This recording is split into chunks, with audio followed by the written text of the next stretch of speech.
In this video, we'll be looking at layouts in Moodle. I've just logged in as student 2. So what you're looking at, some of the areas are only accessible after you have logged in. Now I want you to take notice of something first before we go ahead and look into a course. You need to understand what is known as blocks in Moodle. I've highlighted the main menu block, I've highlighted the navigation block, I've highlighted the calendar block. Let me scroll on a bit, and the settings block. So those are what are known as blocks in Moodle. So let me go ahead in a course. Alright, so I've just clicked into a course, and you notice that there are also blocks. So Moodle has a lot of blocks. And don't be confused when you encounter another installation which might have the search block over on the left side or the navigation block over on the right hand side. At the end of the day, they're still blocks. But there are a couple more blocks I wanted to take notice of.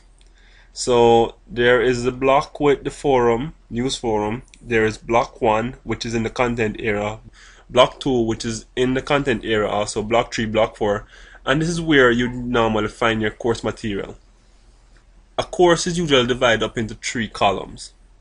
So let's look at the structure of the course.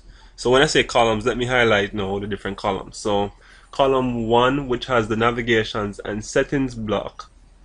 Column 2, which has the course material.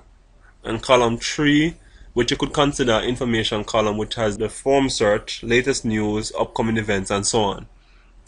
So that's the basic layout of a course. But as I said, you might encounter courses which everything on the left hand side right here, navigation might be over on the right. So a lecturer has the freedom to move these things around, but by default, depending on the team, you might find that this is the default layout. So don't be startled if you might find that some of these blocks are missing or they are rearranged. So that's the basic layout of a course. But let me go ahead into some course material and see what happens. So I just clicked into about hard drive, and you notice that some of the blocks have disappeared. However, it's now in 2 columns. So you have the column with navigations and settings, and then there's the second column which has the course material. The layout will change depending on where you are, but from the main course area, usually expect to find 3 columns.